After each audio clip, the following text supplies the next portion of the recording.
Welcome to This Jungian Life.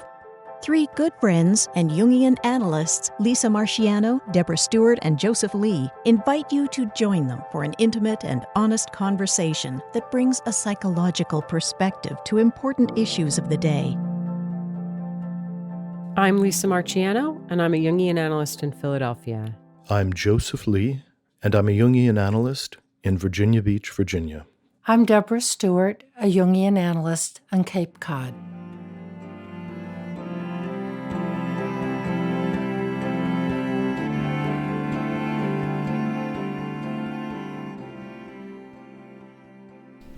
Hello. Today on the podcast, we're going to be talking about the impulse to cancel and tolerance.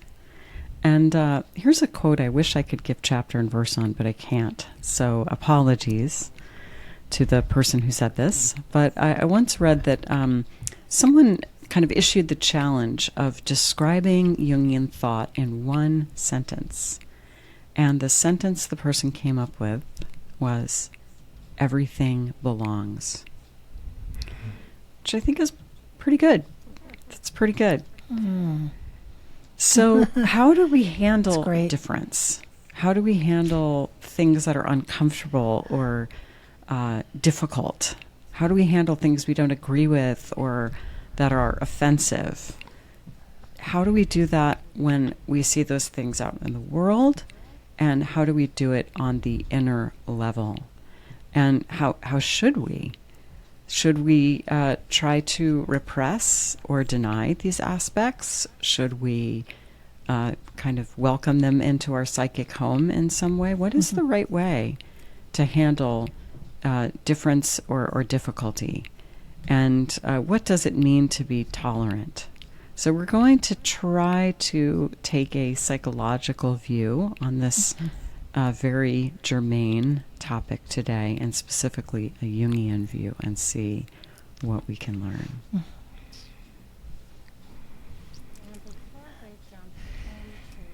And before we jump into this pretty sizable and fascinating topic, let me just remind everybody about supporting us on the podcast by becoming a patron via Patreon, and invite you and ask you to please just go to our website, thisjungianlife.com, and click on the tab that says be a patron.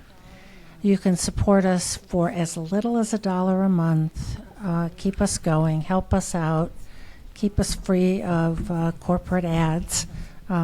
Instead, you just have to listen to one of us every week.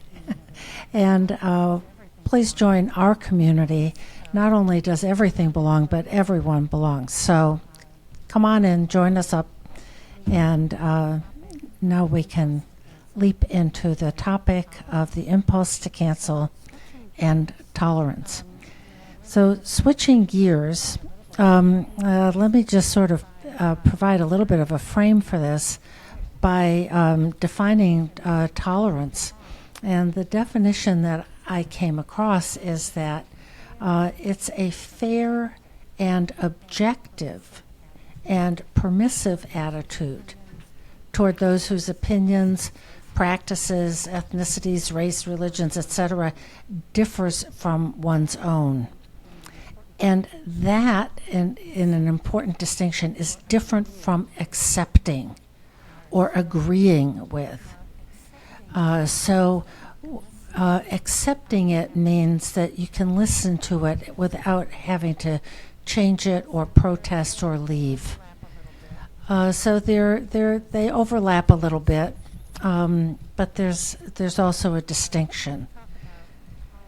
And we talk about tolerance and a window for tolerance. A psychologist named Daniel Siegel talks about that, of, what can we just tolerate before we either get under-energized or really aroused?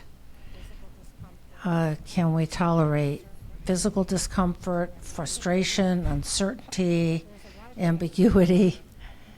So there's a wide range for how we develop an ability to tolerate.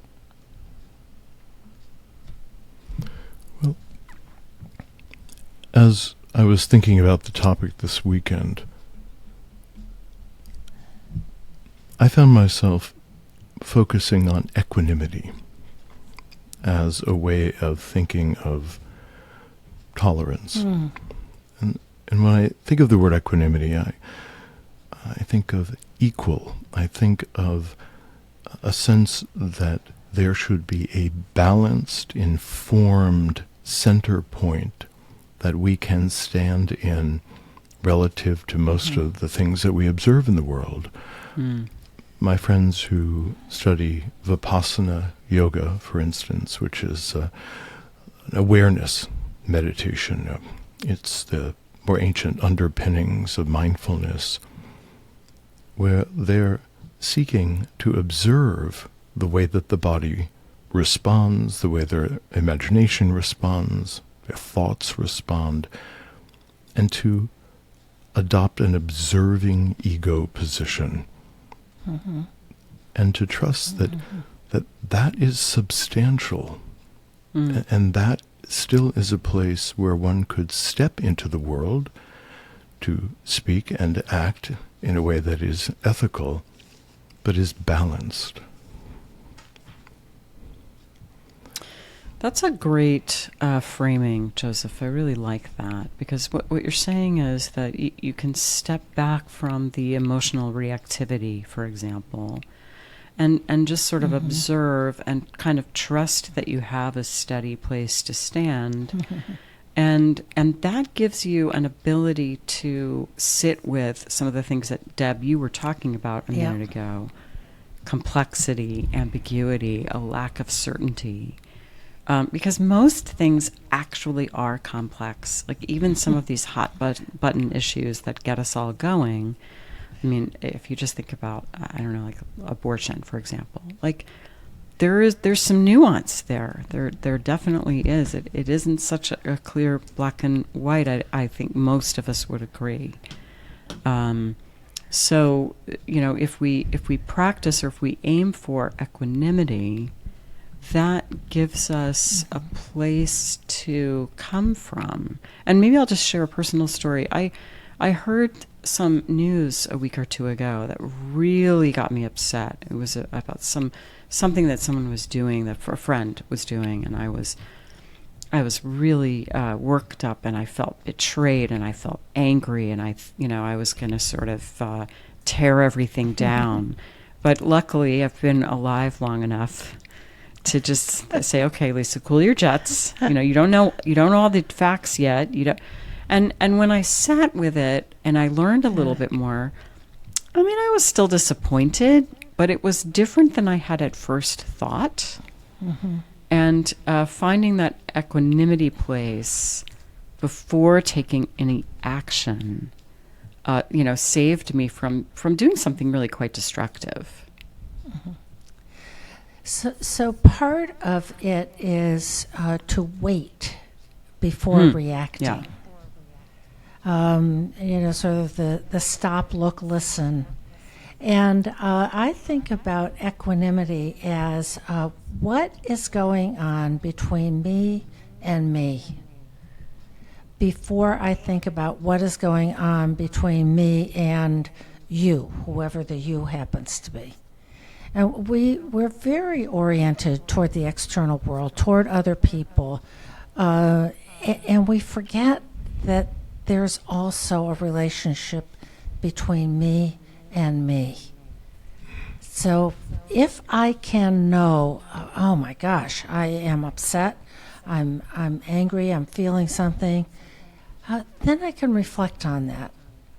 And it doesn't mean that I disallow my emotions, my reaction, my opinion, my views, but at least there's a little bit of a break before I, launch into my own diatribe, protest, disagreement, argument, criticism,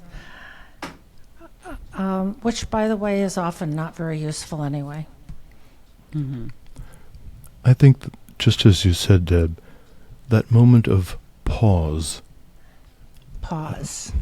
As an Alexander technique teacher, this was a substantial part of the work in terms of bringing consciousness to physical behavior, that the body and the mind create habitual ways of acting as a way of conserving energy.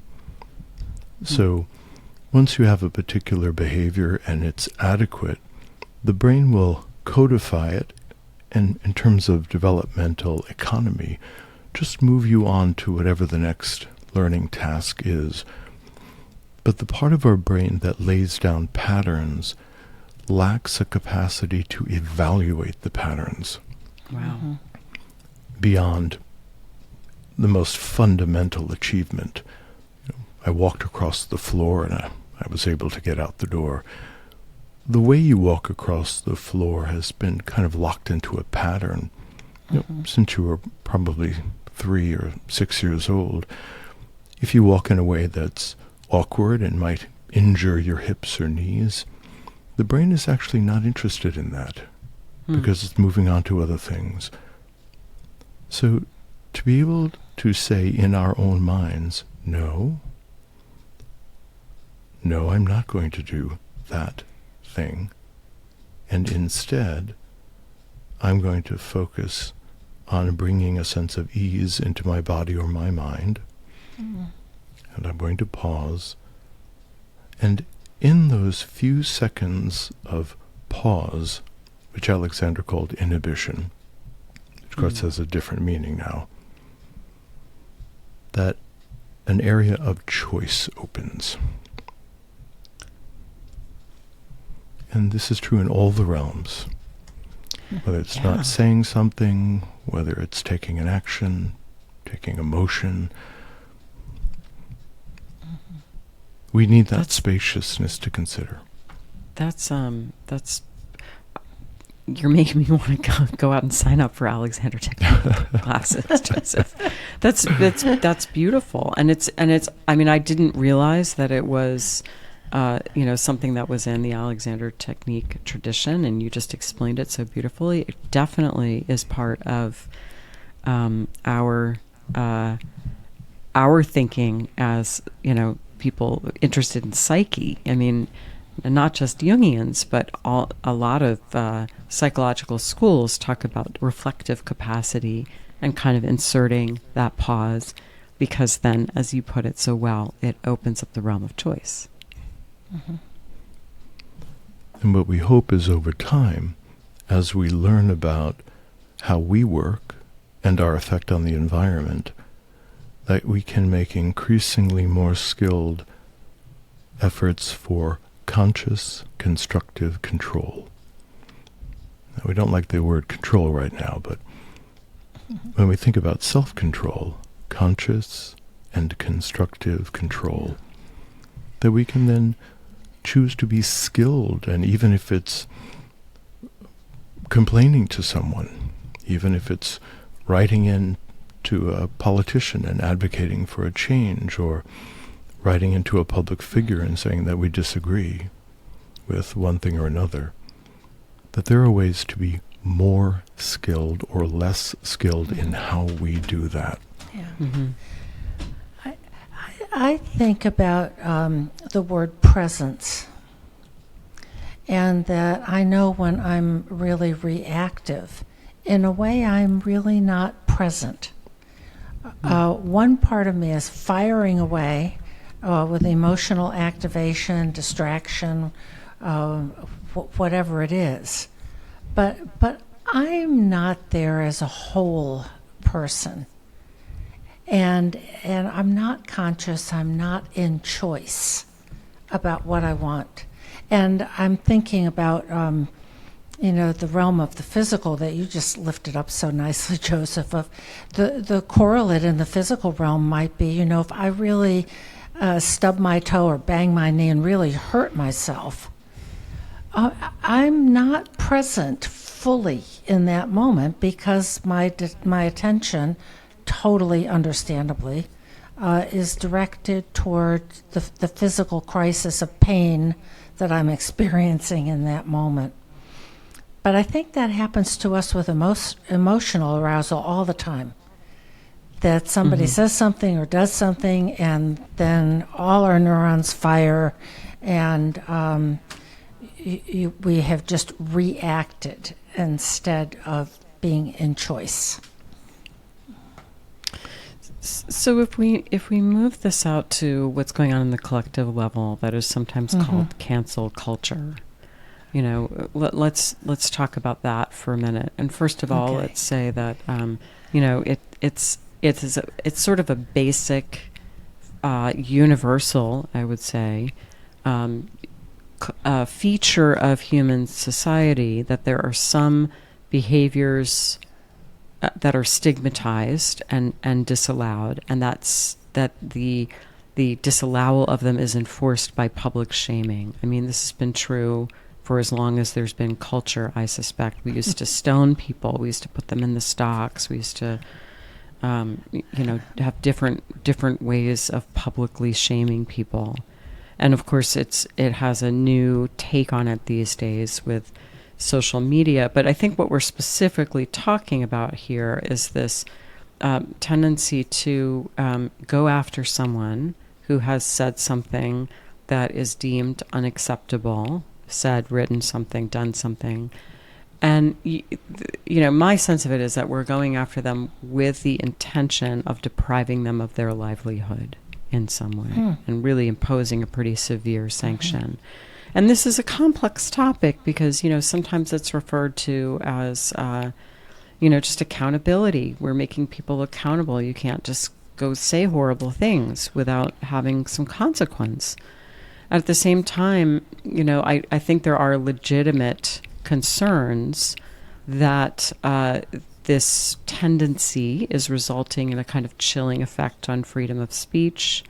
There are cases where people have been kind of repeatedly hounded because of an alleged transgression where they have suicided. So it is a very consequential thing. I believe that, like it or not, culture will always impose some norms, and that culture probably has to. And as much as we don't like stigma and social shaming, how do we feel about people taking a crap on our lawns? Do we want that to be stigmatized? I personally would be in favor of that being stigmatized. And, if you were to do that, you might be shamed, and that would maybe be appropriate. So, but what do we agree should be shamed? What do we agree should be disallowed? And how do we want to handle all of this? As you can see, it's incredibly complex. What I think is the critical factor here is whether we are addressing a behavior and a value, or whether we are going for the personal. And once we start shaming, it's a personal attack. It's not about the person who said something that I vehemently disagree with. For example, some sort of overt racist comment that indicates an attitude that I very much disagree with. But once I attack the person, it shifts it from there is a problem here that I would like to engage you on. There's a problem that I insist on having my say about, to I am going to take you down personally. And I feel we should attack problems, not people. Mm-hmm. I think well said, Deb. I think that an individual can become a kind of image of a problem, and then there's a fantasy that by injuring the representative of the category of the problem, that then it is somehow solved. Yeah. And that's, in modern psychology, is called the fundamental attribution error. Right. Which is, there is something painful to an individual. They surmise that it's in the category of some direction, and then they've incorrectly attributed to a particular personality. And then the fantasy is if they can split, demonize that person, get a bunch of people to agree to go after them, that then it's all going to be solved. And of course, it's not. So the real problem is that it's not effective at solving the larger issue. And people have been misled into thinking that it would.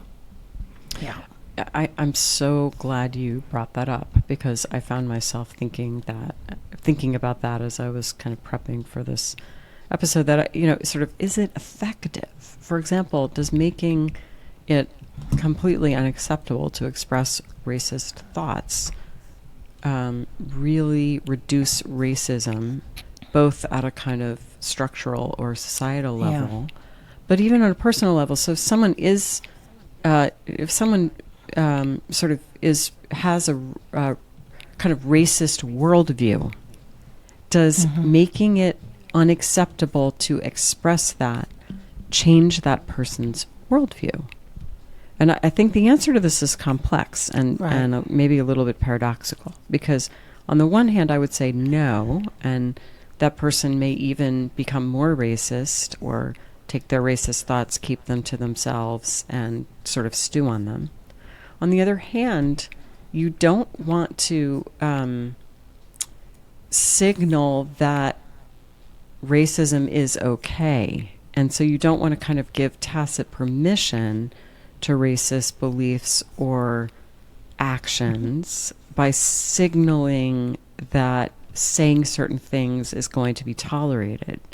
So I don't know where we come down in there. I'm just holding the contradiction and the difficulty.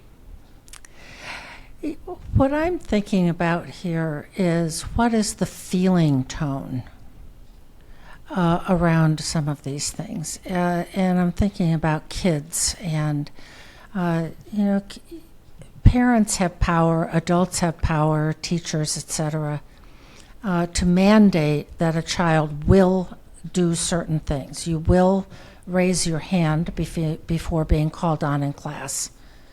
And whether that is done in a way that supports and improves the collective, the classroom collective, of taking turns and an orderly, predictable process rather than, let's hypothesize, total chaos, or whether that is imposed in a really strict and restrictive way, so that people just feel shut down, and then we all know that those are the things that we have to repress, and it goes into shadow, and later on there's going to be a backlash. Yep. So how do we support collective norms, and that we don't say certain things? Even if a given person disagrees, that this is a behavioral standard and a cultural norm, and maybe a moral standard that we all agree on in this culture to abide by, but that the tone is essentially friendly rather than authoritarian. Oh, yeah. And I think, what comes up for me in this context is the idea of zero tolerance policies. And I have zero tolerance for zero tolerance. Yeah. And I think about, kids in school, and there's zero tolerance, for any kind of behavior or, bringing any sharp objects, let's say, to school. Much less guns. And of course, there should not be such implements or weaponry in schools. Right. But when you just come down hard and say, that's it, you're out the door, you're suspended, that in itself has a kind of violence in it. And so that takes me back to where I started of, what is the feeling tone with which we address some of these admittedly problematic opinions or behaviors or just differences?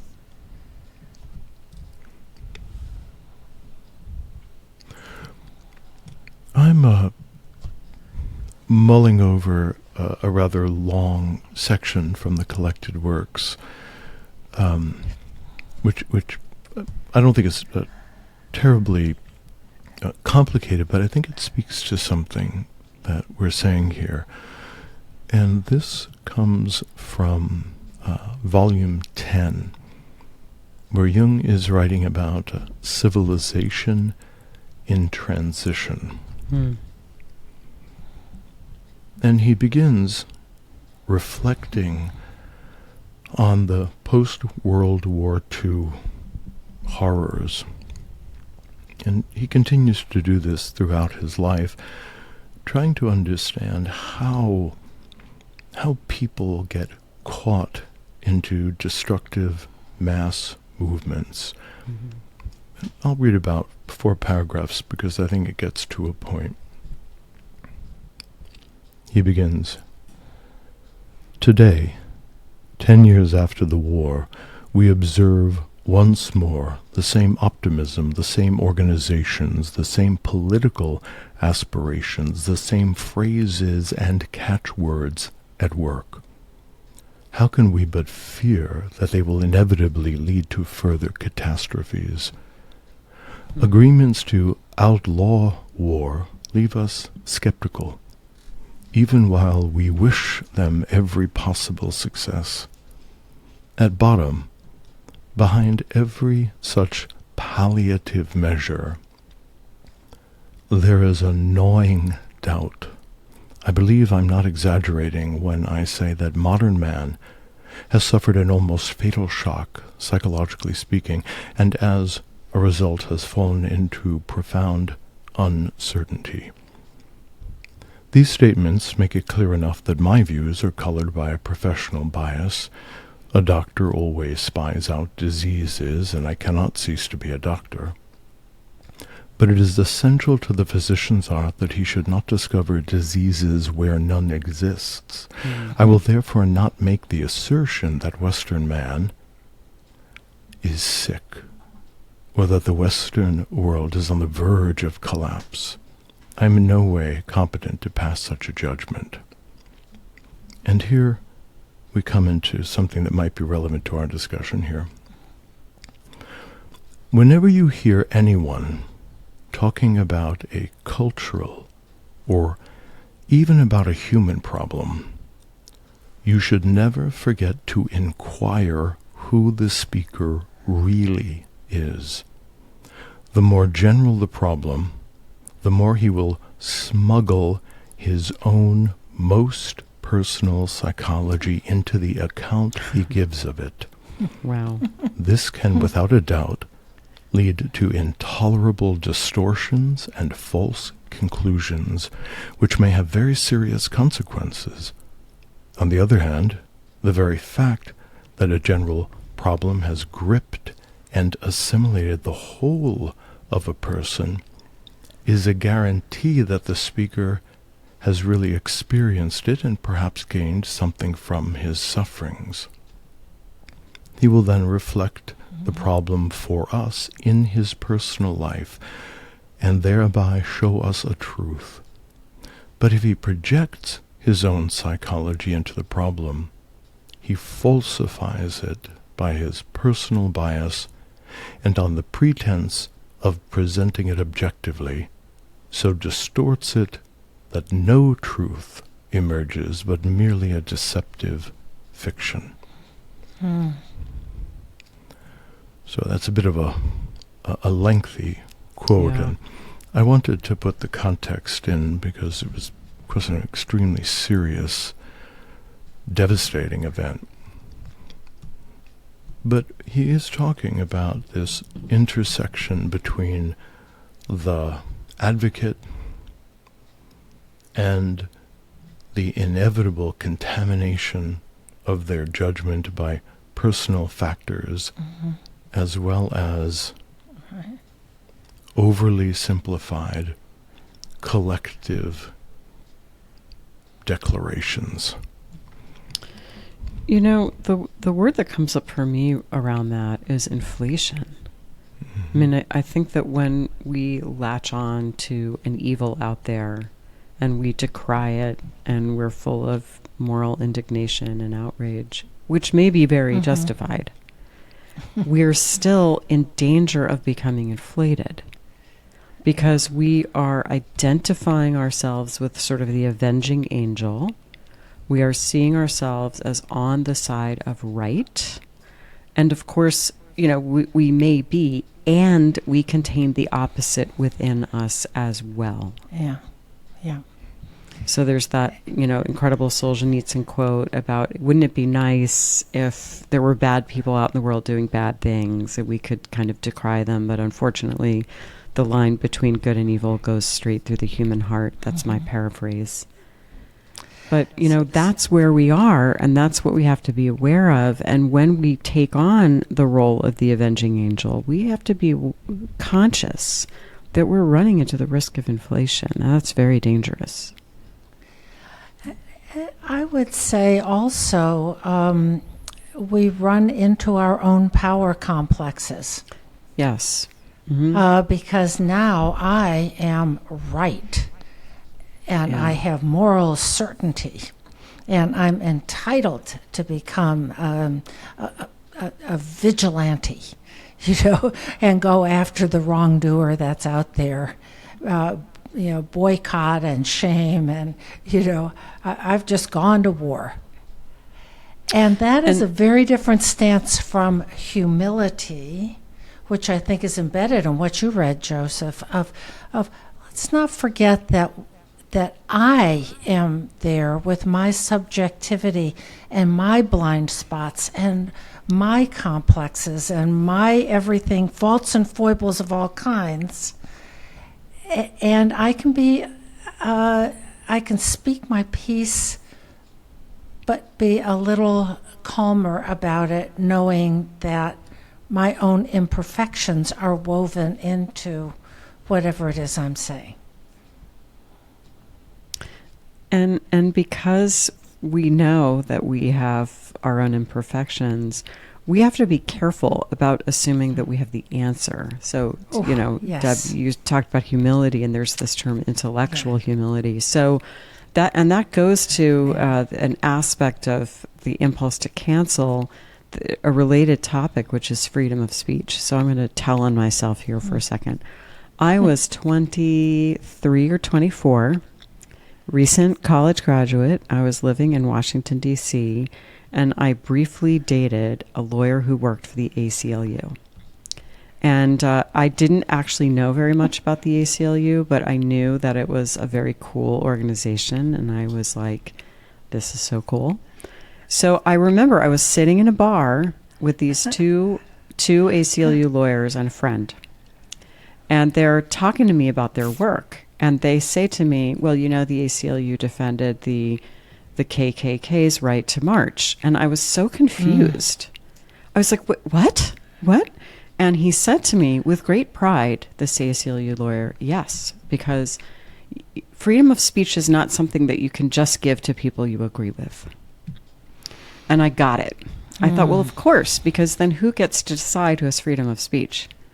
So, you know, if we're going to have freedom of speech, that means also people that we vehemently disagree with. And that image of the ACLU defending the KKK just still kind of fills my heart with something, you know, that's really something to aspire to. I'm afraid that the ACLU no longer holds that position, and they've actually become quite illiberal, as a matter of fact.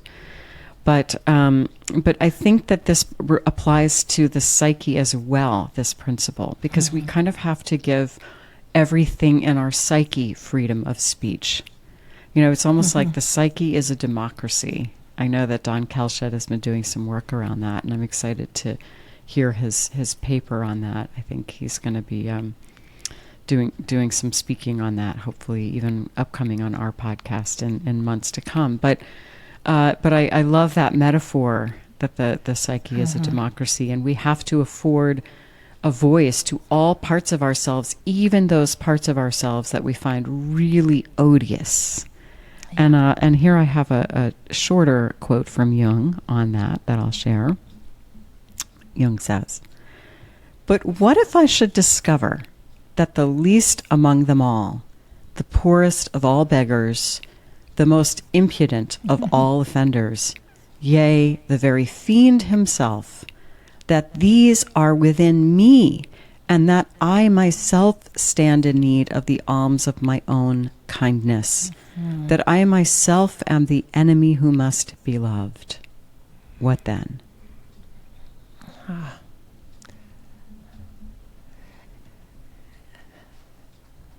I really like the idea of the democracy within. And the quote that you just read. And Jung is very, very clear about it and writes in a number of places about we all have the very worst fiends within us. We all have an inner homicidal maniac, to really go to an extreme of all those things that are intolerant, that are angry, that are unconscious, that are reactive. The list goes on, that those are all part of our democracy. And I often use the image of giving all those parts of ourselves a seat at the table. So yes, you can come in and you may sit down at the table, the inner table. And no, you are not allowed to throw food or eat off somebody else's plate or dominate the conversation, or bang on the table. But everybody is invited and everyone can have his or her say. Mm-hmm. Everybody belongs, to go back to that great thing about what's the essence of Jungian psychology. Everything belongs. And the thing is, if we don't give those parts of ourselves a seat at the table, if we don't practice inner democracy, if we don't practice inner freedom of speech, what happens is we repress those parts and they don't go away. I mean, sort of like I was saying before, if you tell a young racist you're not allowed to say racist things, do you think that makes him less racist? Right. No, he's going to go off and kind of cook it. And that happens on the inner level as well. Those parts of ourselves that we say, oh, that's bad, I can't let myself be that way. Go away, I'm going to pretend I don't know about that. As Joseph, as you'll often say, it sort of goes into the inner world and it just becomes more savage. It becomes less civilized. We lose contact with it, and that's not good either. And then, you know what we do? Then we project it out into the world. We project out those forbidden parts of ourselves, and then we're off to the races, because then we've othered the other person upon whom we've projected this. We've made it possible to revile that person and possibly even commit violence against them. I know we've said this before on the podcast, but it bears repeating. Jung was asked, do you think humanity is going to make it, essentially? And this would have been, during the 1950s and the Cold War and the fear of nuclear annihilation, really before there were very big concerns about kind of ecological collapse and that kind of thing. And Jung was not super positive, but what he said was it all depends upon how many people can come to terms with their own shadow and essentially stop projecting their shadow out into the world. So if you can practice inner freedom of speech, that will make it easier for you to practice outer freedom of speech as well. And this goes to Jung's great venture of individuation. And it may seem strange to some people, but I have come in contact with a number of analysans who internalized a kind of monitor that would permit or disallow certain thoughts. Yes. I'm not allowed to even think something. That's how intensely the inner judge had been integrated, and the tremendous amount of suffering that created inside of them, because the turbulent nature of our thoughts to move from one thing to the other, the autonomy of our thoughts, Jung often compared them to birds that would kind of migrate in for a moment, chirp an idea, and then fly off. And if some inner figure is sitting there with a shotgun and killing off every thought that doesn't line up with some very rigid, prescribed way of being, one, it takes an awful lot of energy. Oh, God, yes. But it cripples the development of the mind. Yeah. And I'm going back to my image of people at the table, and that, one way you could enforce good table manners. But what's the cost of that? Versus engaging of, hey, what's going on? This is how we do things. Let me help you with that. Because when the repressive approach is taken, things, as you said, just go underground. And then they erupt, and Lisa, as you said, then they get projected out. Yeah. So it just doesn't work. It doesn't work for us. It doesn't work in the world. Yeah. And yet that process of thinking, wait a minute, what's going on with me that I am intolerant of this or that opinion, action, behavior, et cetera, et cetera. I need to step back, take a breath, reflect on what's happening inside me before thinking about how I want to be present for this and how I want to engage if I do. Rather than just that reactive place that says, what are you doing? You better get back in line. I'm also thinking about Jung and how your idea, Joseph, about, that certain thoughts are intolerable. And when Jung was, I don't know, I'll say 10 or 11, maybe one of you guys knows the age, but he had this awful, awful thought that was so disallowed. He was the son of a clergyman, and he had all kinds of uncles and relatives who were clergy and parsons, and so you have to be good and not bad. And he had the most awful thought that God had dropped a turd on the cathedral roof, and it went through the roof. And he was just racked with anguish for days over this. He couldn't tolerate that he had had such a literally god-awful thought until he developed the ability to accept that this was part of him, and that in a way he couldn't have had the thought if the Creator himself had not provided the ability to have such thoughts. And so he did that work at an early age of being able to accept his inner world and invite that thought, in effect, to the table. Yeah, that's a great example. And actually, Joseph, I'm so glad you brought this up about this sort of inner policing of thoughts, and Deb, that's a great example from Jung. This is related, obviously. I mean, there are manifestations of obsessive compulsive disorder that kind of make themselves known in this way. That they're sometimes it's known as scrupulosity, where you have to have only scrupulous thoughts, and there's a kind of these intrusive thoughts that want to come in that you're spending a ton of energy keeping at bay. So just wanted to make that link. And I also wanted to say, Joseph, you made me think about how a lot of times someone will come in and they'll say, well, I have this dream, but the dream is not very politically correct. And, or they'll say, well, they kind of hedge. They don't want to say something. And I'll always find myself saying, do not edit yourself here. Do not edit your dreams. The wonderful thing about therapy, it is a place where you can think anything.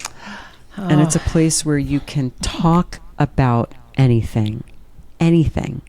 Doesn't mean we're going to act it out. Doesn't mean we're going to do it. But we can talk about it. So the therapy room may be the sort of sacrosanct chamber where ultimate freedom of speech is allowed, because we can really just let any thought come up, and that is oftentimes very relieving to people, that they can say things there that maybe they can't say somewhere else. Mm-hmm.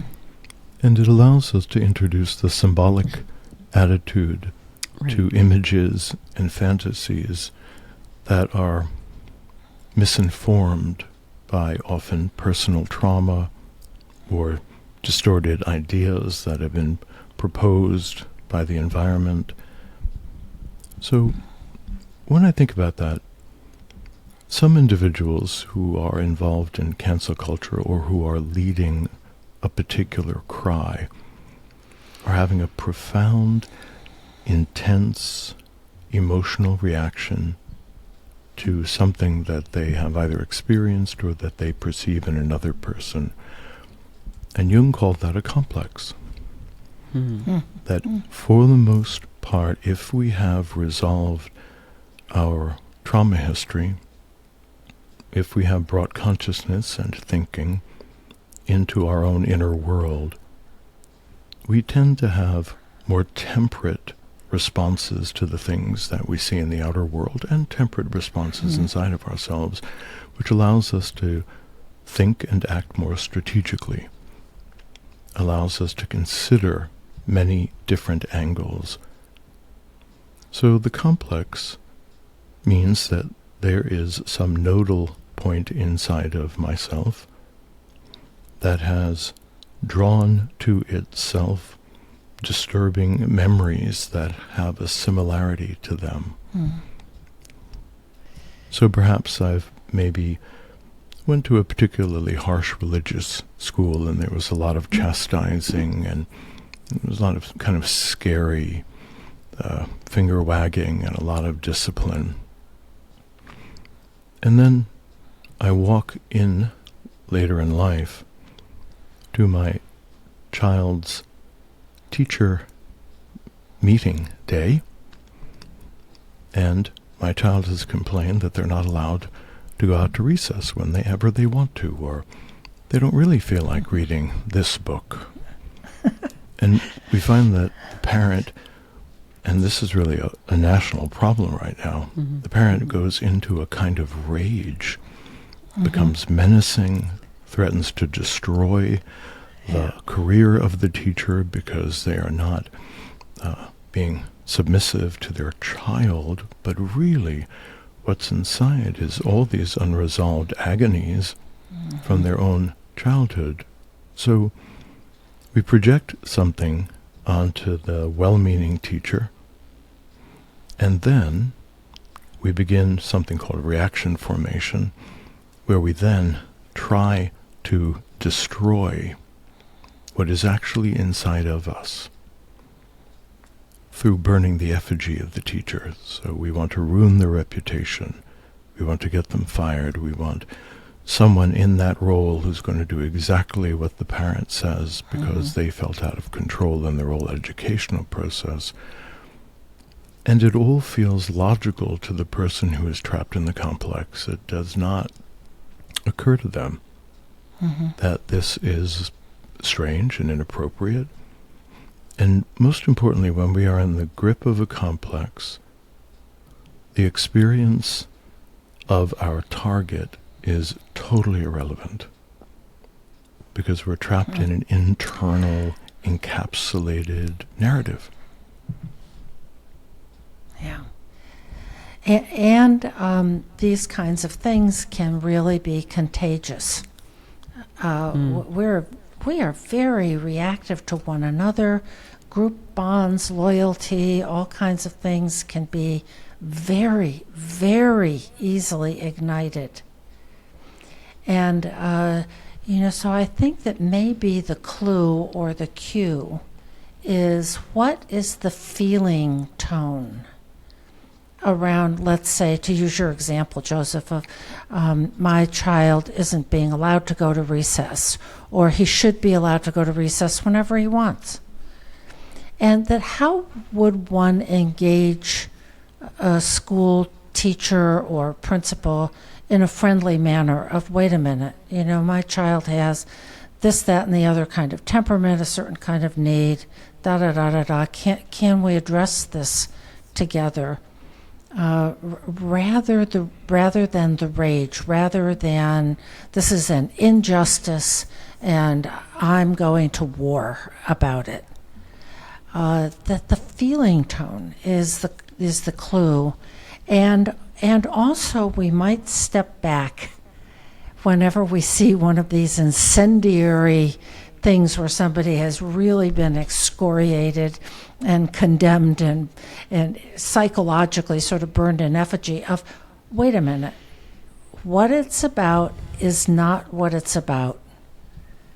This comedian has made a really off-color joke. Some person in authority has done something that looks really unfair. Somebody has said something else to which we strongly object. And what it's about, when the emotional tone catches fire and becomes a roaring blaze, is no longer what it's about. It's about just what you were talking about, Joseph. It's about being in a complex. And the sign is the disproportionate intensity of feeling around something. And if we are casting our eyes around social media or casting our eyes around our own circle of friends, when somebody flares into a state of extraordinary intensity, maybe that's rage, maybe it's something else, that doesn't seem to make sense. Somebody's screaming at a waitress because they brought the wrong order. Everyone else at the table their eyes are big as saucers, everyone's embarrassed. And more deeply, there's a feeling that is not in proportion to you getting the dressing on the salad or on the side. And yet those events occur.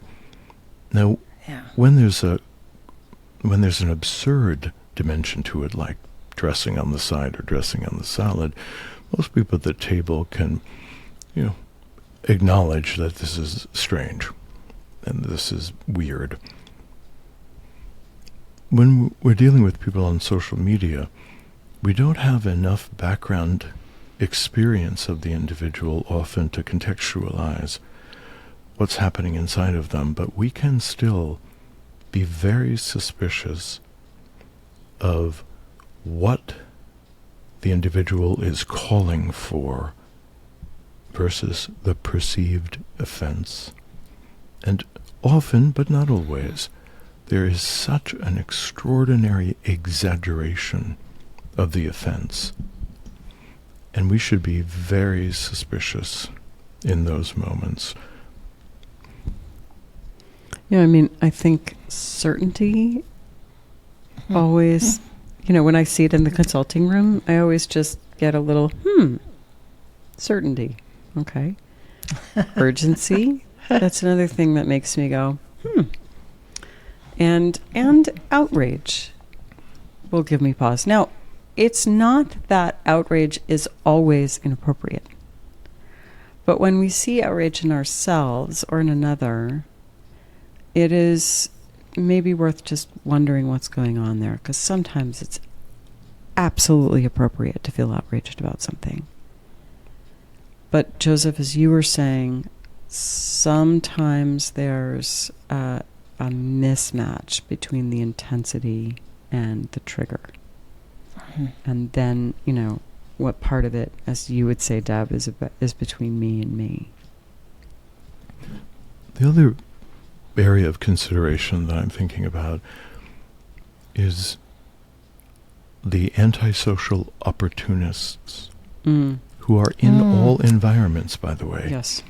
This is not related just to social media, but we're talking about cancel culture, that there are undoubtedly individuals who are looking for opportunities to express aggressive harm in a way that they think there will be no repercussions, and that is oddly and painfully often an erotic experience for them. That the ability to test various groups to see if they can rally hatred and rage, continue to feed and collect evidence of their own omnipotent control of a group of uninformed people, and then revisit the damage and harm that they have done to their target, produces an extraordinary pleasure, a dopamine cycle in their minds. And if they are particularly nefariously skilled at provoking and misrepresenting, they can cause enormous harm. Yeah. That is such a really good point. It goes back to the, what it's about is not what it's about. That it can be an opportunity for opportunists to increase their status, to look like a leader, to look like the righteous, noble person here, sort of defending the world, and have the ego gratification of other people saying, yes, you're right. There are immediate and gratifying social rewards that are involved in this, that are very powerful. And it just behooves us to pay attention to, what is this really about? And if a person looks like they're really getting off on, some sort of righteous rant, just as you were saying, Lisa, it gives pause of, wait a minute, what else is happening here? But I'm taking it a bit further, because there is pleasure in confirmation bias. We have a particular position and we find other people to say, you're right. Yeah. Creates a sense of safety, even creates a sense of community. We understand that. That's why all forms of organizations, that's why we all get together twice a year as Jungians. Yep. There's a delicious confirmation bias. It's like, yes, dreams will give us the answers, and we all applaud. And then we smile and we go away. We're doubly sure that it's true. So, that's right. That is part of social glue of certain things. But I'm thinking of something actually much darker, which is, there is a certain subset of people who are full of violence as a natural way of being, which causes a tremendous amount of tension in them. They have not and may ever find a way to metabolize and transform that. And like any other drive in a person that just builds and builds and builds, there is an enormous, almost euphoric relief when it can be acted out. And this cycle of tension and rapid release produces an extraordinary amount of pleasure.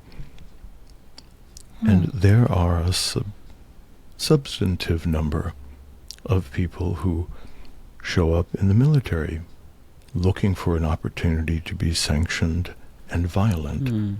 That is a small amount. I have great respect for the military.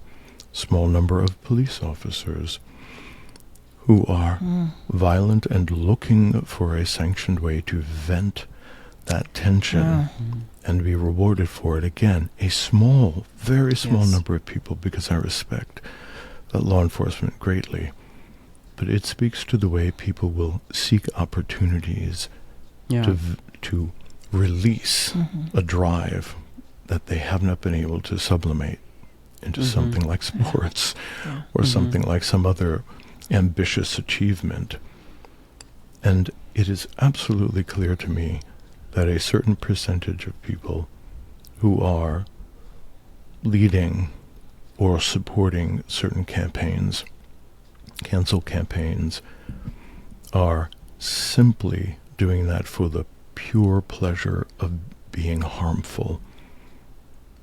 And when I begin to read things online that are not simply, this person shouldn't have that job, but people start showing up, as happens at school board meetings, threatening to kill school board members if they don't ban a book, screaming murderously, saying we've got guns, emailing them, saying I know where you live and I know your children's names. Yes. Yeah. This is no longer about the issue. This is about the fantasy of being a killer, going in for the kill, which is a term that people will use with impunity, but I listen to that very carefully. You know, I'm trying to sell that car and I go, in for the kill. Like, wow, what's going on there? That's intense. So, you know, in a way, this leads into the flip side that we haven't talked about, which is how do we take powerful, positive action when something is intolerable to us? For example, your example, Joseph, of the school board member who's being threatened in a particularly vicious and dangerous way, and that these things happen. So then there is a time when we have to say, I need to act. So we're not saying, you know, we tolerate everything. Right. And what are our options? And I would say, you know, first of all, it is about, you know, what are my options and what can I do to be effective in the face of particular actions, words, behavior, threats. Yeah. Yeah. How do you not be a Chamberlain? You know, how do you not appease someone who's really a sociopath? I guess that brings me to my sort of opposite freedom of speech story, which is when I was in the former Yugoslavia as a relief worker. You know, I was there from 94 to 96.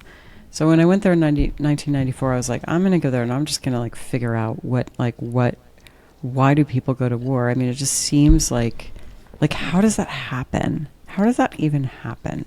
You know, I was young and I was like, I'm going to get the answer. And so I would ask every you know, Croatian national or Bosnian national that I spoke with, I was like, how did this happen? You know, because and they would tell me, they said, well, you know, the awareness of who was in which ethnic group had almost been entirely extinguished under Tito. One more generation and we wouldn't have remembered. And as far as I could tell, it really was ginned up by the Serbian leadership broadcasting hateful radio announcements about, you know, your neighbor who's a Muslim is arming and coming to get you. You've got to, you know, you've got to prepare. I mean, this was kind of the same thing with in Rwanda. A very similar thing happened, where and you know, so you hear that and you're like, wow, that is the power of speech. It was speech that triggered this. I mean, other things too, certainly, but that hate speech, if you will, played no small part. And ideas are powerful and words are powerful, and some words can lead to horrendous atrocities.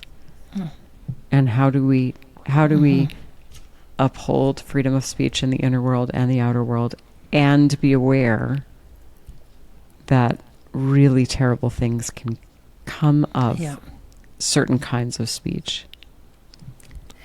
And words can be violent. Have an easy answer. Words can be violent.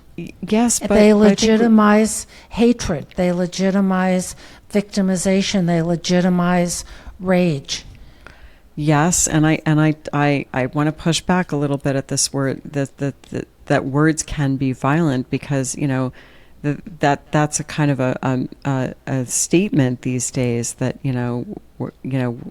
words can literally kill, or that speech is violence. And I don't think that speech is violence. I do think that speech can incite violence. And it's like whoever it was that said you can't shout fire in a crowded theater.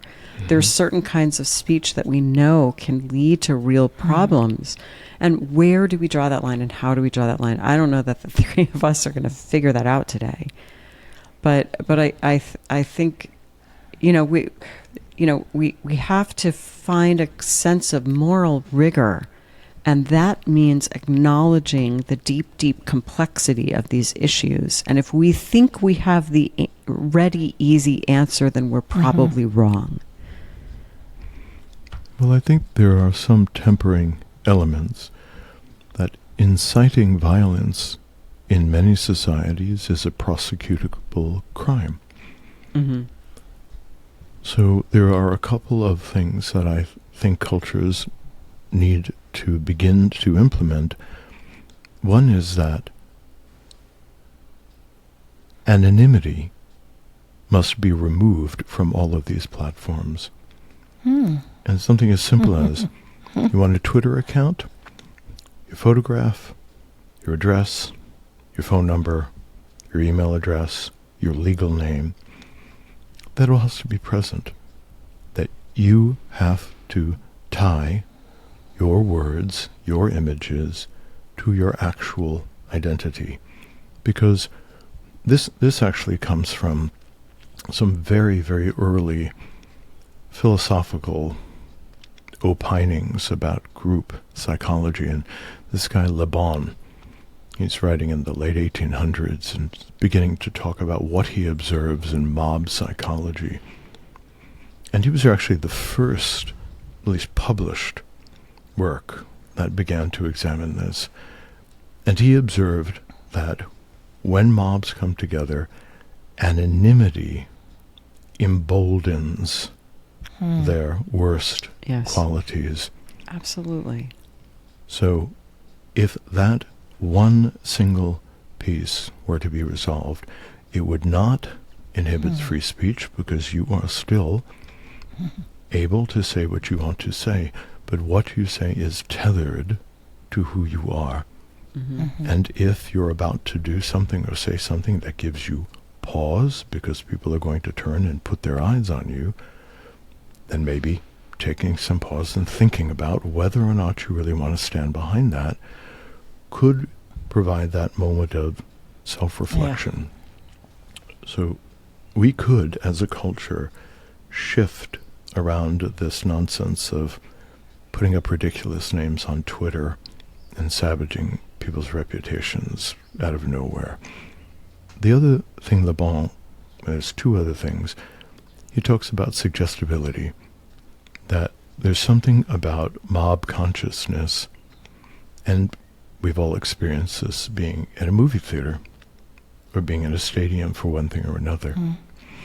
There is what Jung called an abaissement, that there is a settling down of ego consciousness. The ego becomes less alert.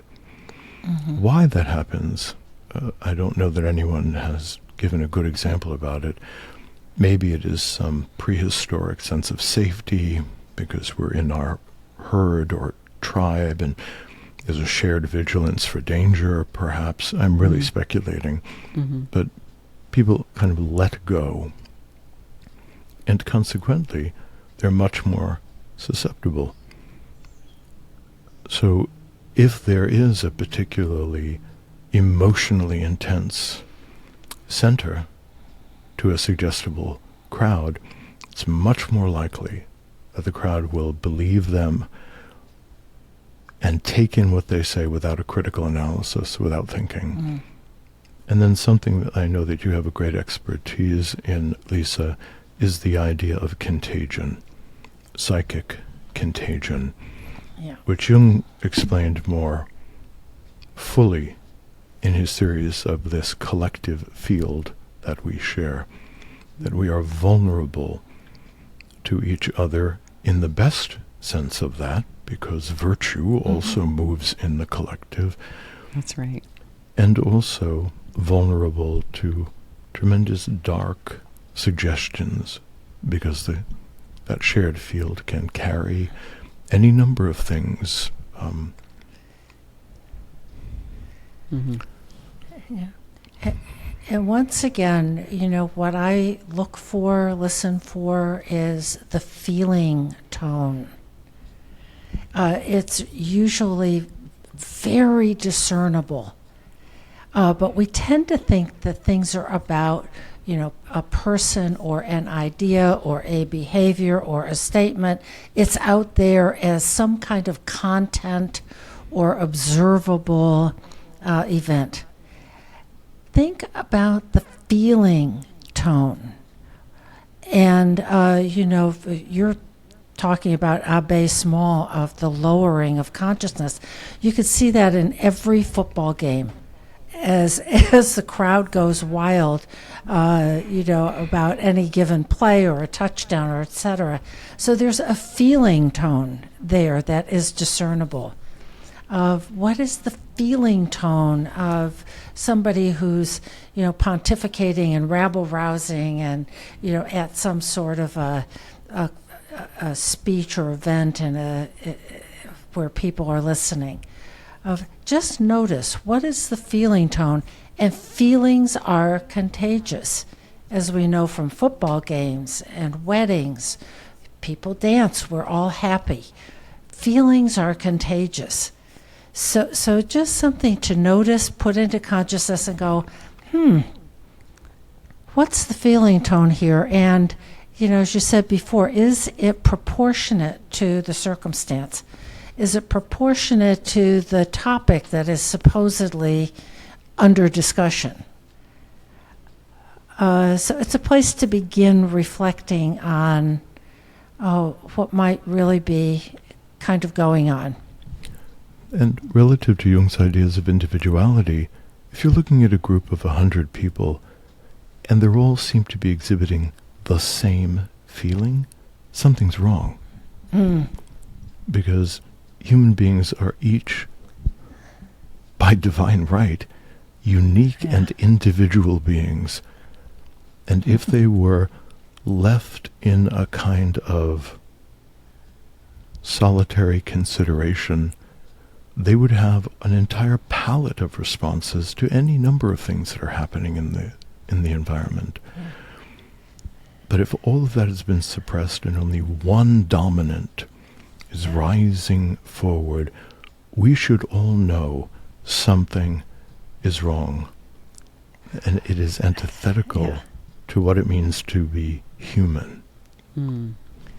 But it's a sticky wicket, though, isn't it, Joseph? That, we all like things where we're all in unity. We're all acting as one. We're all, cheering for the team that made the touchdown. We're all dancing at the wedding. We're all gathered together singing the same song. But I think it is worthy of noticing. Let's notice when everyone is acting in concert. Just reflect on it for a moment. Of course. The other thing I was thinking about along suggestibility and looking at my own use of social media, because we here at This Jungian Life, we post things on various social media platforms. We are trying to communicate to the collective, to say to the collective, we're a resource, we're here. And if you're aligned with these interests, please join us. So we are community building as well. Mm-hmm. Yeah. One of the things that I notice as I'm scanning through social media is it only takes about 10 minutes before I start feeling like I am in a light trance. Very much like watching a movie. I remember as a kid, I'd be on the floor looking up at Saturday commercials. Someone could walk right next to me before I'd even see them. It's like a pancake is poking up against my shoulder. And I didn't even hear them walking in a room because of the entrancement that we feel, particularly if something is colorful, if something is funny or scary.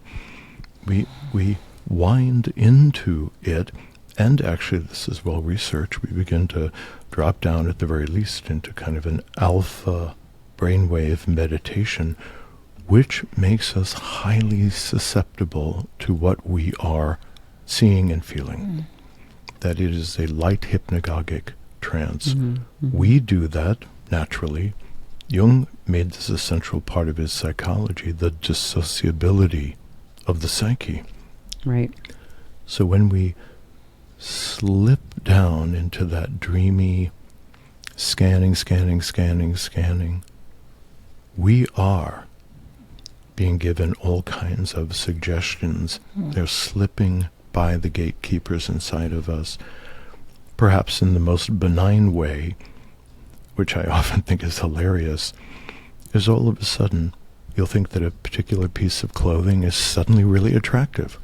When 3 months ago, the first time you thought it, you go, oh my gosh, that looks bizarre. I would never wear something like that. And all of a sudden, you're out there shopping for it and sporting it on the street and feeling pretty jaunty. Polyester leisure shirts. Right, or haircuts. Like I've seen some really early photographs of the three of us. We're all sitting around a table and we're smiling. It's like we're just starting this Jungian life. And I'm looking at our hairstyles and I'm like, oh man, oh God, Speak that looks for yourself. that looks so dated. I've had the same hairstyle since 15, Joseph. Okay, but it goes to the question like, what part of my brain is telling me that? Who worked the levers in the back of my head to say, oh, that hairstyle, so I should really be groomed this way, and that grooming is ridiculous. It's all reasonably benign, but it speaks to the incredible suggestibility that we have as a very large culture. So I want to pick up on the suggestibility, because you started talking about it and my brain sort of was floating around to a couple things. So in medieval Florence, there was this cleric named Savonarola who kind of briefly took over the whole city. And I was looking him up recently, and I've probably forgotten most of it, but let's see if I can remember. So he was a cleric who preached this very restrictive, ascetic kind of life. And there were bands of children who would go through Florence and go into the homes of rich people and pull out their riches and their finery. So he kind of had the whole city in a swirl. You know, everyone was, there was a kind of contagion around it, and everyone was very swept up in this very restrictive kind of version of Catholicism that he preached. And by the way, it didn't end well for him. But I think we see this also in the, he was burned at the stake in the Piazza della Signoria. We also see it, of course, in the Cultural Revolution in China or the French Revolution. And I'm thinking that the key here is, and I'm sure we could think of others as well, right? But one of the key components of these mass movements in which certain things are canceled is purity. So there's the demand for purity, which kind of takes us back to this idea about the democracy of the psyche, that if we want to try to expunge anything from the body politic or from our own psyches that we deem to be, unclean or inappropriate, that is a losing proposition. And it isn't going to end well for anyone. Yeah, I think that is sobering and tragic that these cycles repeat over and over again. Yes. Which historians lament and tell us what we do not learn from the past, we will repeat. And then, more tragically, even when we learn something from the past, we may repeat it. Because it's in the nature of the psyche. Right. This vulnerability. And Jung's entire venture, the entire venture of individuation, is to non-violently separate out so that we can experience ourselves as a unique solar system in relationship to other people, in relationship to the transcendent and nature, but as a unique center. And Jung had a great suspicion of culture in general, perhaps based on World War II, but I think also based on the imposition of his father's religious ideas that had been rather codified. And I'll read another quote, which has been read before, but it's so marvelously righteous. He writes, "Hence every man is, in a certain sense, unconsciously a worse man when he is in society than when acting alone. For he is carried by society and to that extent relieved of his individual responsibility. Any large company composed of wholly admirable persons has the morality and intelligence of an unwieldy, stupid, and violent animal. The bigger the organization, the more unavoidable is its immorality and blind stupidity. Senatus bestia, senatores boni vin." Society, by automatically stressing all the collective qualities in its individual representatives, puts a premium on mediocrity, on everything that settles down to vegetate in an easy, irresponsible way. Individuality will inevitably be driven to the wall. This process begins in school, continues at the university, and rules all departments in which the state has a hand. In a small social body, the individuality of its members is better safeguarded, and the greater is their relative freedom and the possibility of conscious responsibility. Without freedom, there can be no morality. Without freedom, there can be no morality. There it is, conscious responsibility. We do the best we can. I think that's probably a good place to transition to a dream.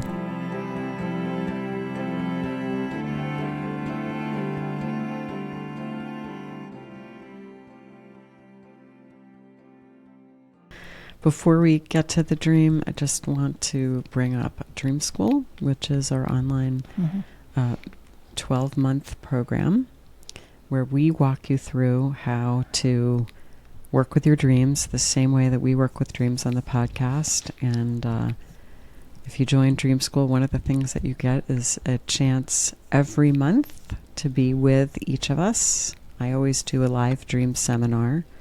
Joseph does live Q&A, and Deb holds office hours where you get a chance to be with Deb one-on-one for 15 minutes. So we hope you'll consider joining Dream School. We offer a lot more besides that. You can go to our website, thisjungianlife.com, and you'll see right there that you can learn more about Dream School. So today's dream was submitted by a 37-year-old male who is a graduate student in anthropology. And he writes, "I am at my paternal uncle's large mountain home, and all my extended family has gathered there. However, everyone seems younger. My father and his 2 brothers are in their late 30s. I don't know what age I am. It is evening, and everyone is getting ready to go to bed, when I learn that, during the night, my aunt will be arriving with our special guest, Yugoslav President Josip Broz Tito. I am beside myself with joy at the fact that Tito will be visiting us, and plan to stay up late to see him and my aunt arrive. This is what I do. Just when I can hardly keep my eyes open any longer, I see my aunt walking in the driveway holding the elderly Yugoslav leader by the arm. Tito is wearing a long overcoat and a fur Slavic-style winter hat. But I'm not the only one to greet him. Everyone else has gotten up.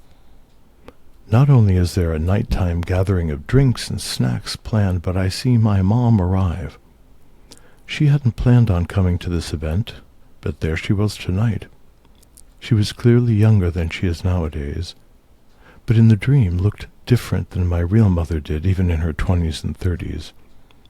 I'm nonetheless glad to see her. At the gathering, people assemble around the old man Tito. At one point, they begin humming the tune of Yugoslav anti-fascist partisans. I'm excited and surprised that my family knows this song. I want to show my knowledge of the heroic struggle against fascism, so I begin singing another well-known song that glorifies the partisans and Tito. Tito looks at me as I hum, and with surprising sternness asks me if I know the words. I don't know the Serbo-Croatian language the song is in, so I merely repeat that I think are some of the lyrics from memory. He nonetheless accepts this with a slight smile and nod. I feel more and more insignificant, like I don't belong at the gathering, and am not exactly special compared to everyone else. In fact, I may know less than my family, which is surprising, since I am the only one, as far as I know, who has taken a strong interest in Yugoslavia and European anti-fascist history. I feel more and more like a child. The dream ends as I sit back down and let the grown-ups and Tito do the talking. He gives us a bit of context. I just had a phone conversation with my aging paternal uncle, who has always acted as patriarch of the family. He mistakenly referred to my young son by the wrong name, which triggered many thoughts in my mind about aging and the passage of generations. He says his main feelings in the dream were total enthusiasm upon learning that Tito would be coming, anticipation and nervousness, curiosity at seemingly being present to a gathering of a younger version of my family, embarrassment, shame, and smallness after noticing the responses to my sharing of my song, but some distant encouragement from Tito's words, surprise and bewilderment at seeing my family all together, including my mother. In real life, my parents got divorced when I was 6. Exclusion at seeing that everyone else shared more knowledge about the guests than I thought they would, and perhaps more than I did. He gives us just a bit more information. Yugoslavia and Tito are purely intellectual interests of mine, as I have no familial connection. I have, however, ideas about writing a future novel set in the 1970s Yugoslavia. My uncle's chalet is a place of large gatherings. My grandfather often hosted there before he died. A stern patriarch, my grandfather educated his children and grandchildren with traditional Anglo-Protestant morals and a conservative outlook on the like. I associated this version of my mother with the anti-war and anti-fascist struggles of the 1960s and 70s.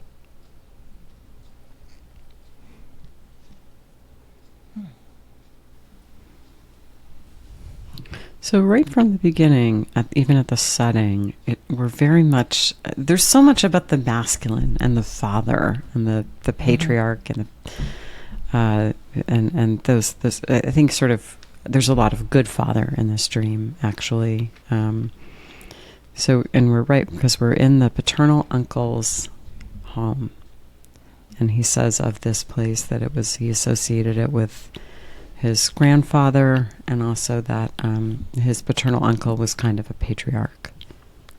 So that's where the dream takes place, is in the realm of the sort of good father.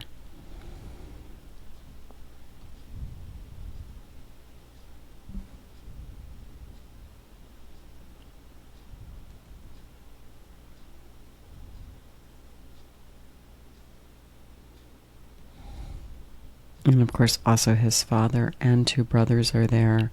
We do, however, get the element of the feminine. The aunt comes in, and then it's his mother who leads in the kind of guest of honor, which is, Tito. Who, and I have to say, I don't personally know very much about Tito at all. Oh, I was hoping you did. Yeah, so am I. But I think he seems to occupy in this dream the position of the wise old man, the archetype of the wise old man. So something like a self-image, actually. Yeah. And what I'll say is this thing at the end where Tito kind of attends to the dreamer, and kind of, do you know the song? Do you know the words? And the dreamer doesn't quite measure up, but Tito's still okay with him. It reminds me of a kind of motif in, there are some kind of medieval legends about gifts for the Christ child. One that's been kind of modernized is the little drummer boy, but there are other ones too, or ways of showing, homage or respect to God, is to bring a very humble gift. But the humble gift is welcome and cherished because it is sincere. And it reminds me a little bit of what happens with the song. The dreamer doesn't know the words. The dreamer doesn't really know the song. But he's in his attitude is correct. And so it is, the gift is received. Yeah. And acknowledged. I like the fact that the dreamer is humble, that he kind of recognizes, I don't know as much as I thought I did. That feels positive to me. I think you're really onto something, and I'm hoping I can just sort of build on what you've already established, Lisa, that there's a real theme of unity here. That at the very beginning, our dreamer is in his paternal uncle's large mountain home, and that this paternal uncle had a patriarchal role in the family that is then amplified by Tito as the wise old man, father of a country who, I hope I'm right about this, but unified disparate ethnic and religious elements in Yugoslavia. Yes.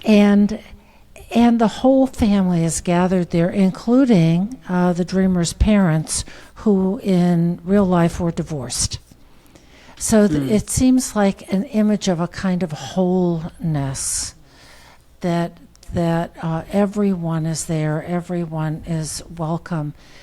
And then he mentions in the dream the singing of the song, another element of unity, that if everyone is singing the same song, there's a kind of togetherness against fascism, and on behalf of the partisans.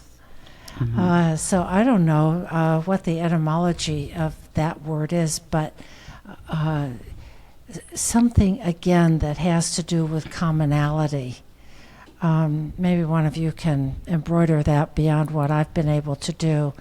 And it makes it safe for the dream ego to be humble and to relax and say, I might even know less than my family. And I can feel more and more like a child. The dream ends as I sit back down and let the grown-ups and Tito do the talking. Isn't that lovely? That there's a container, there's acceptance, there's safety, and a wonderful image of belonging. Our dreamer doesn't have to carry the whole load by himself. I was just glancing over the history of Titoism, just to get anything in the back of my head, and just as an amplification, if it's means something, because the dreamer seems highly educated in this, but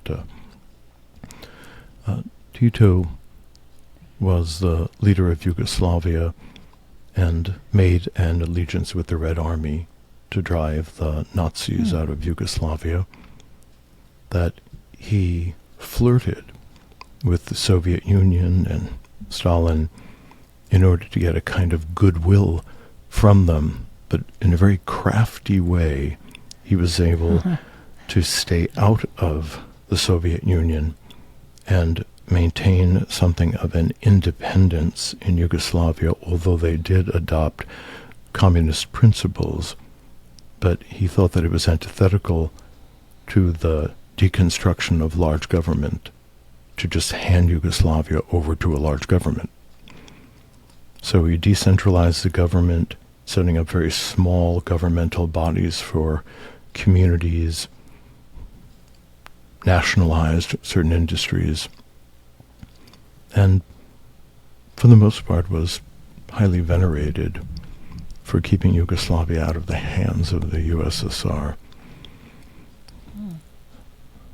And I'm sure from what we've heard from the dreamer that much more than that is present in his mind as an expert in that area. It seems to me that the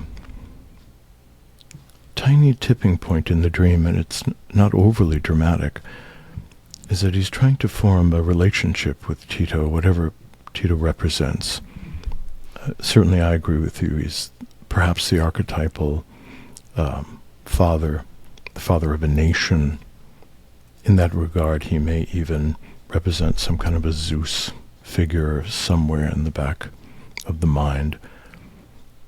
People are humming a song.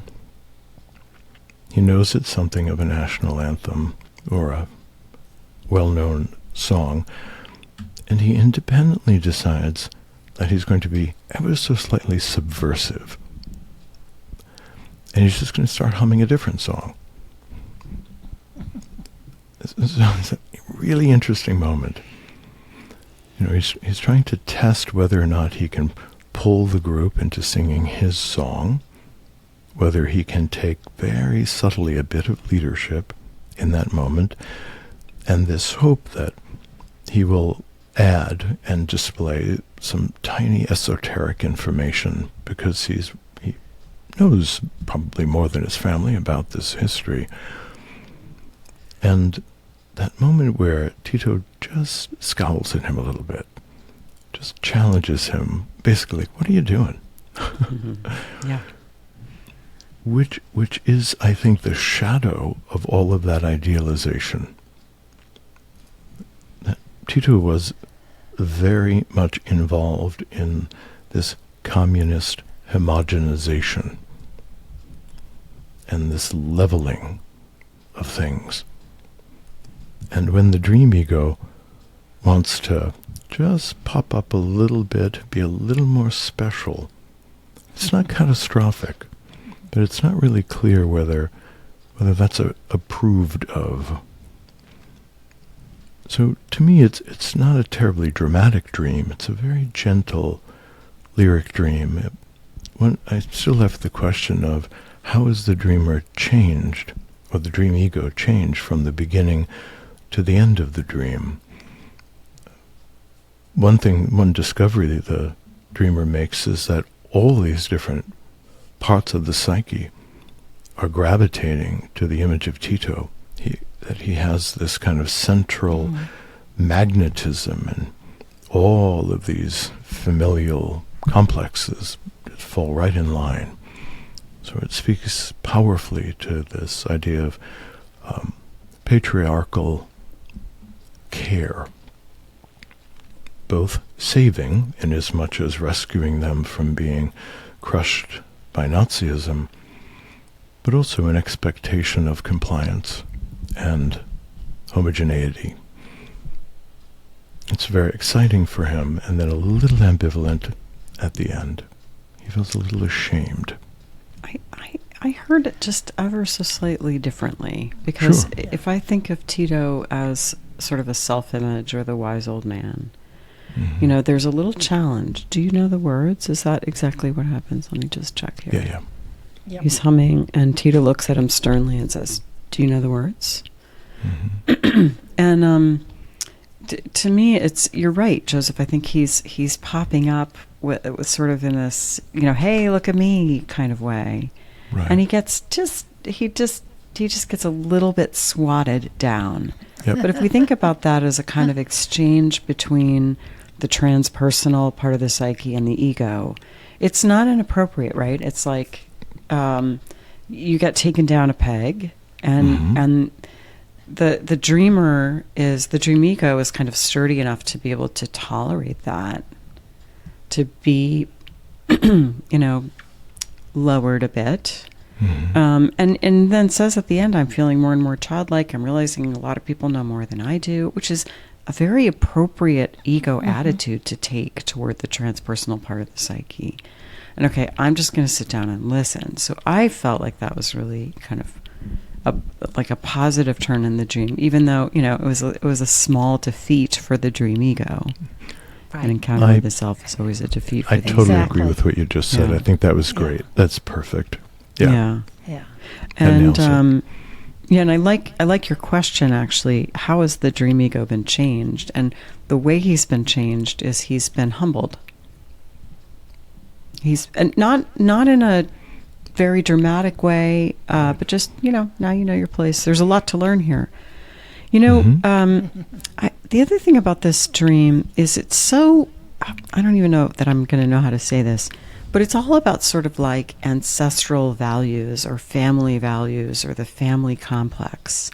It's almost like here are the gifts that you've been bequeathed by the family. When we have this mother who was into the anti-war and anti-racism struggle of the 1960s and 70s. The grandfather educated his children with, you know, these traditional values and morals, and, you know, so he has quite a patrimony, as it were. He's been handed down. It sounds like a family that's very values oriented, and that is a rich thing to receive from our ancestors. Yeah, I going back to my take on it, that I think has been augmented by what you've both just said, which is such an image of wholeness. With the patriarch at the center is the image of Tito, and that, yes, he's been taken down a peg, but yes, he has a place in the family. Everyone is gathered there. And it's really nice that he says that he doesn't have to be extra special, he says. In fact, I may know less than my family. It's a really wonderful image of, you know, of the psyche and the internal family of the dreamer, that in his internal family there is now a center of the wise old man, represented by Tito, and then all these other family members, and he can just have a seat at the table. He doesn't have to try to run the show. In other words, ego does not have to run the show. There is a community. There's a gathering with values, with history. I think this is a dream where I would say to the dreamer, this is a gift. This dream is a gift. You belong, you're part of something, and there's a wholeness here. Yeah, great. You've been listening to This Jungian Life. From our website, thisjungianlife.com, you can follow us on Twitter, like us on Facebook, help us produce future episodes by funding us through Patreon, and submit your dreams for possible interpretation on another episode. We'd like to thank our listener who shared a dream for today's show and hope you'll let us know what topics you'd enjoy hearing more about. Until next time, keep living this Jungian life.